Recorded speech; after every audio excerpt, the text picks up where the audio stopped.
let's start with the slap. Your reaction when you saw it. Well, first of all, thank you so much, Dan. I can't believe I'm one of your guys. This is a massive honor for me. It's always great to talk to you. Always a huge thrill.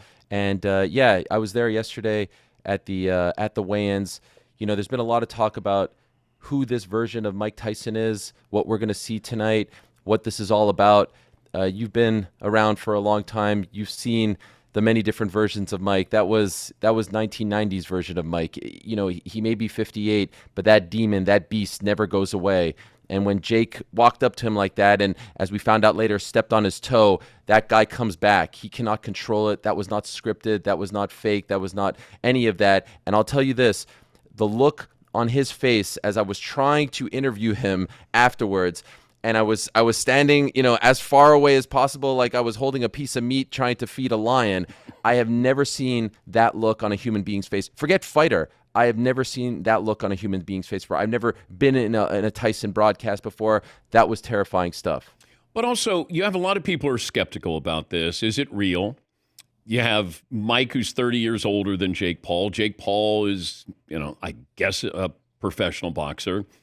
When will we know this is a real fight that will put to rest that, you know, is this scripted?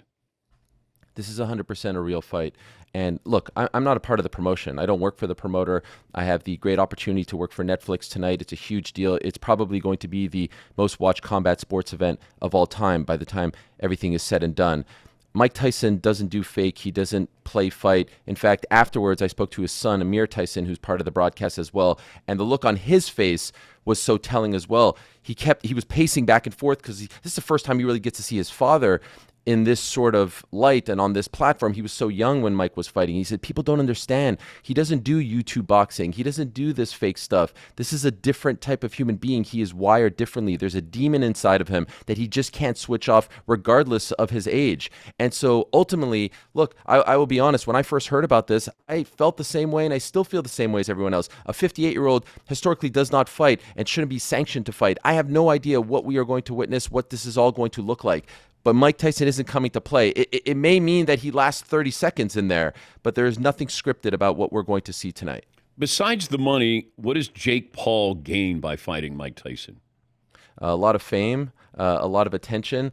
Jake Paul likes to be the heel, and if you don't know what that term means, that's a pro wrestling term, the bad guy. He likes the idea of everyone saying, poor Mike is being, fed to the lions. He's being led to slaughter. Oh, he's 58. How dare you, Jake Paul, talk about knocking him out in the year 2024 and saying that you're now the baddest man on the planet. You're not the baddest man on the planet if you knock out a 58-year-old Mike Tyson, but he loves that heat. He wants that heat, and he's got grandiose plans. After this fight, he wants to fight Canelo Alvarez. And by the way, I'm not going to say that that's not going to happen because every step of the way, people have been saying these things aren't going to happen, and they're happening because of the money that's attached to Jake Paul right now, because of the platform. Netflix is getting into this because it's Jake Paul versus Mike Tyson, not just because it's the Mike Tyson show. It's the two of them. And look, I have kids who are 12 and 10. They think, and I try to explain to them, they think Jake Paul is Muhammad Ali. To them, boxing is Jake Paul. And then there's my age who are like, please tell me Mike is going to shut this kid up. And so what makes this so fascinating is the generational clash between the 40, 50, 60-year-olds and the 10, 20-year-olds.